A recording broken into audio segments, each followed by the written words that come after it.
probably heard at some point in your journey that you have to do the work to stay sober and to improve your life, but it's hard to know what that work really is. A lot of us think that we can just stop drinking and everything's going to be fine and that alcohol was the problem here. But what I realized when I quit drinking is there were a lot of other problems and things that were going on in my life, the way that I thought about things, that actually led me to do all of that drinking. So the work is addressing those things so that we don't go back to drinking or replace drinking with something else self-destructive. I want to play an episode of my podcast for you that's all about what the work is, how you do it, and how you identify what you need to work on so that you can stay sober. If you've never listened to my podcast before, I'm Jill. I got sober in 2019, and ever since I have been researching and sharing the science of alcohol to help people quit drinking and stop thinking that they are a weak-willed loser because they can't control the amount of alcohol that they drink. So I hope that you'll check out my podcast after this. It is not usually available on YouTube, and let's get to the episode. We hear everywhere about doing the work, but what is the work? How do you know if you're doing it or not? How do you know if you're doing it right? In my opinion, doing the work means taking an honest look at yourself, your patterns, your perception, and your role in your own problems. It means being willing to admit that you aren't perfect and admitting your flaws and where you need to make adjustments. With drinking, this means understanding why you drank so much. I think we can all agree that our drinking wasn't fun or enjoyable at the end, but we continued to do it. So therefore, if we continued to do it, there were other reasons for drinking besides fun, relaxation, or socializing. I told myself I'd just like to have fun and unwind, but my drinking stopped being fun years before I quit. And by the way, texting people while you're drinking alone on your couch does not count as socializing. In fact, if you prefer to drink alone, because that's when you could drink the way you want to, then you're probably not drinking for fun or relaxation. Many of us drinkers live our lives on autopilot, so the reasons you drink may be below your level of detection. I know that mine were. I genuinely believed that I just liked the taste of wine and liked to have fun and relax. In reality, I drank because I couldn't handle any emotion and because I hated my life.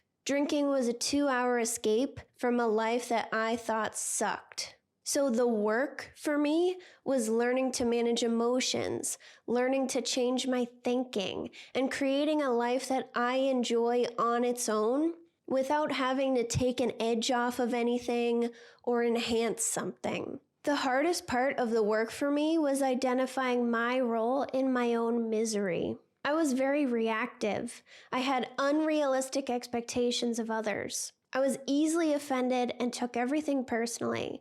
I was super passive, couldn't set boundaries, and I needed everyone to like me. I couldn't tolerate stress, frustration, having to slow down, or any minor inconvenience. I realized eventually that I was the common denominator in a lot of my problems, and these realizations are uncomfortable, which is why we don't acknowledge them. But awareness is the first step to change. And then the second step is to stop making excuses. We are really good at believing our own crap, and we can come up with 1,000 reasons to drink easily. Part of the work is taking action despite all of these reasons. Excuses could be you have a social event coming up and you can't quit until after that. You couldn't possibly quit during the summer because the warm weather. You couldn't possibly quit during the holiday season. You're bored and there's nothing else to do. You don't have any friends.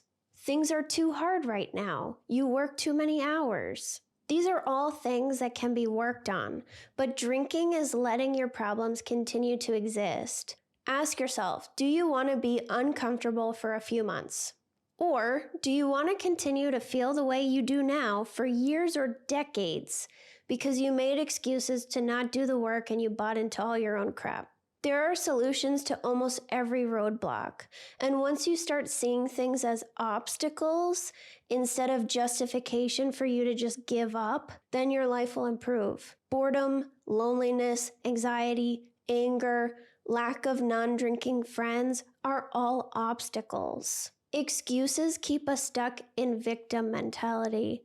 When we're a victim, we have no power over our own lives, and we can't do anything to improve our situation. If you're stuck in victim mentality, then you may blame other people for your problems and self-sabotage to keep yourself stuck as a victim and keep yourself stuck in a level of discomfort, anxiety, self-hatred, whatever negative feeling that you feel comfortable in. Some potential causes for being stuck in victim mentality are childhood trauma, life circumstances, and neglect. And this can also show up as all or nothing thinking, catastrophizing, not taking accountability, being defensive, and complaining about your problems instead of trying to solve them. I was a big complainer, and it drains the people around us that we care about. And complaining may feel good, but it doesn't get you anywhere. Sometimes venting can be productive, especially if you need to work through something and you do that better verbally. But constantly complaining about everything keeps you stuck in this mode where you believe your life sucks. And that keeps you stuck as a victim. So I also had to really become aware of how often I was complaining about things. A 2020 study published in Personality and Individual Differences found that there are 4 dimensions to being a perpetual victim: the need for recognition, moral elitism, lack of empathy, and rumination. And these are all things that feed anger too.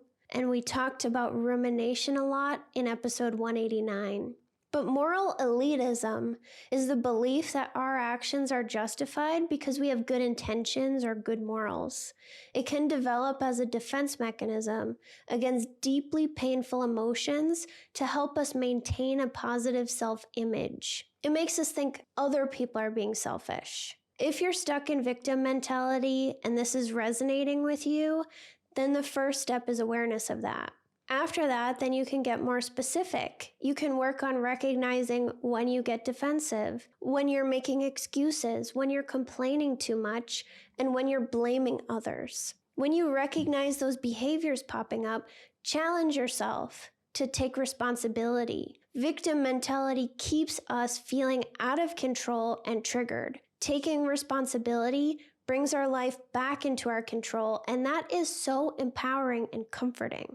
So how do you start doing the work? There are different methods, like going to AA, working with a therapist, joining a coaching program, joining a community, reading or listening to podcasts. But remember, that's not what the work actually is.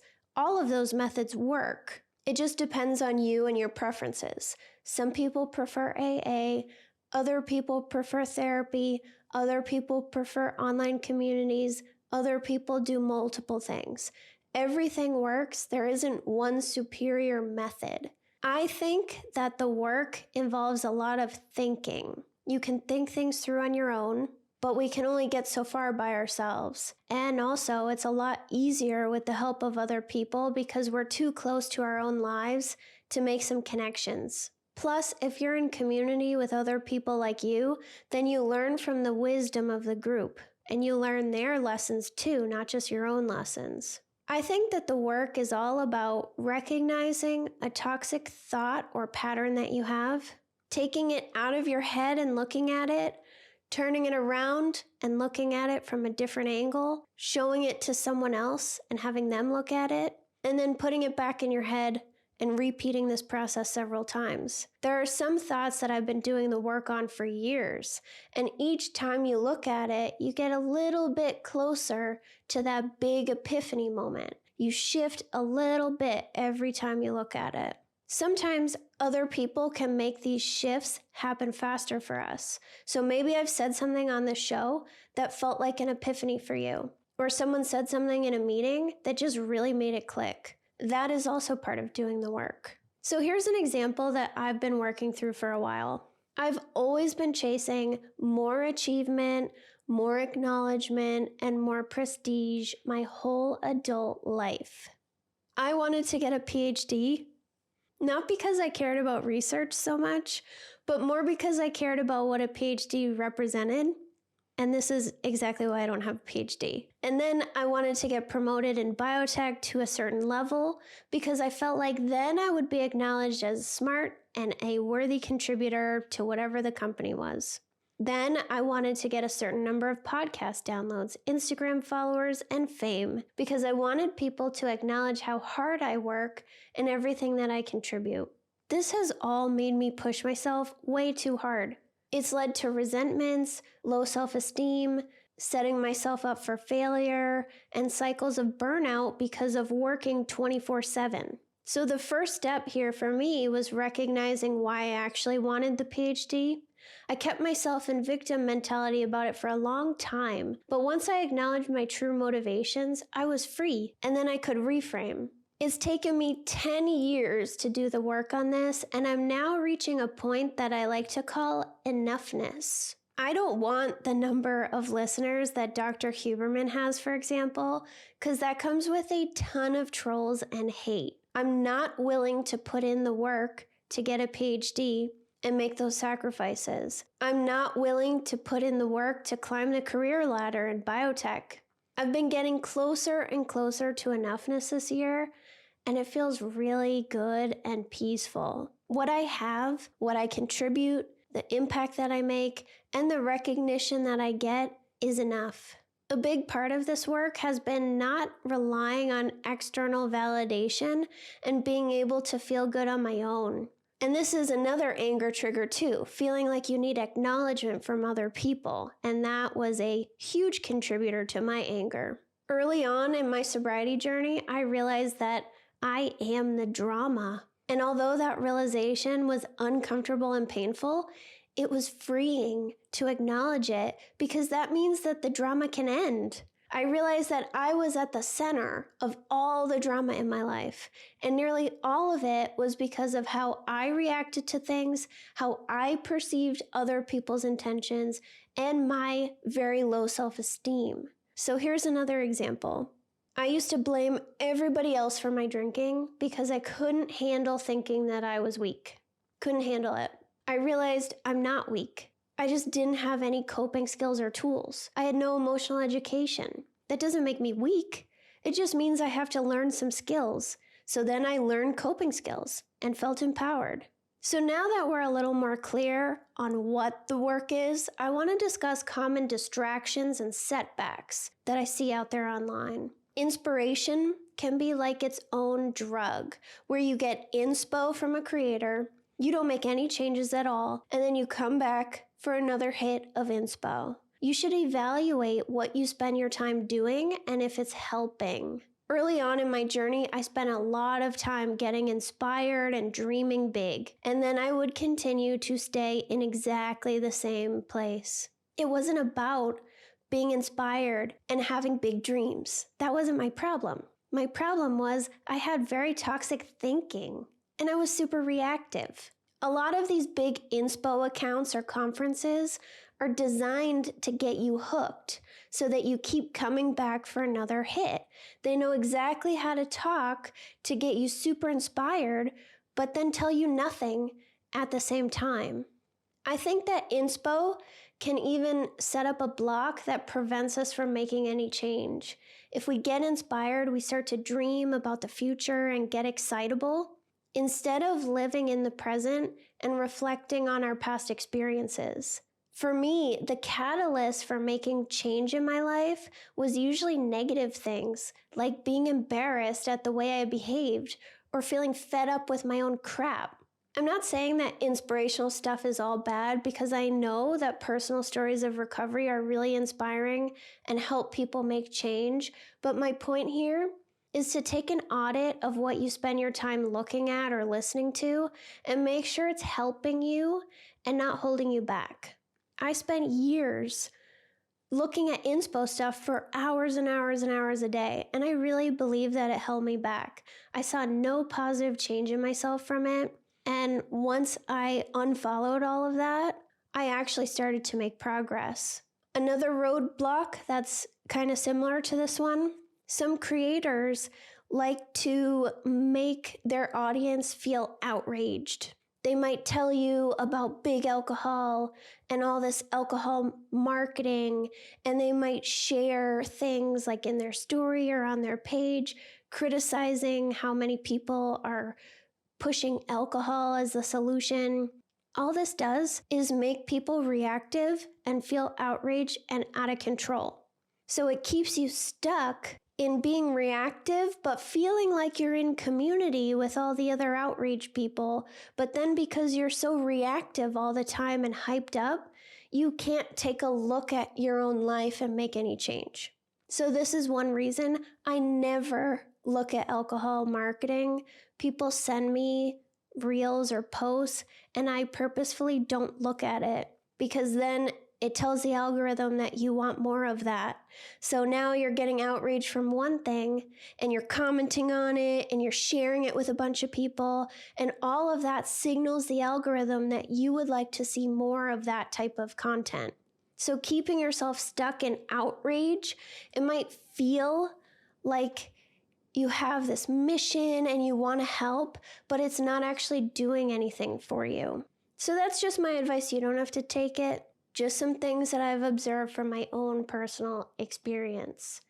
So the next obvious question is, do we have to do the work forever? Because it can be exhausting when it feels like you're the only one doing all this work and other people are just chilling. The more work you do, the better you feel, because the work lets you be calm, secure in yourself, confident, and empowered. You gain confidence that you can handle things. In the beginning, you'll do a lot of work, but over time, it's going to slow down. And then you may have gaps where you don't do much work at all until something comes up and you identify another area for growth. Like me and my path towards enoughness. I said it's been a 10-year journey, but it's been on and off. I've made some progress, then I took a break and enjoyed that progress, and then I recognized a new pattern, so I made some more progress and so on. Something that helps me too is to look at people who refuse to do the work. Their lives are tiring and stressful, and I don't want that for myself. They blame other people. They might say that everybody else is projecting when really they're actually projecting. And that just seems exhausting. So if you look to others and see an example of what you don't want for yourself, that can be helpful in reaffirming your commitment to doing the work. So spend some time today looking inward and reflecting on your patterns and the things that you have control over in your life. And take one step today to make positive change, and I will talk to you in the next one.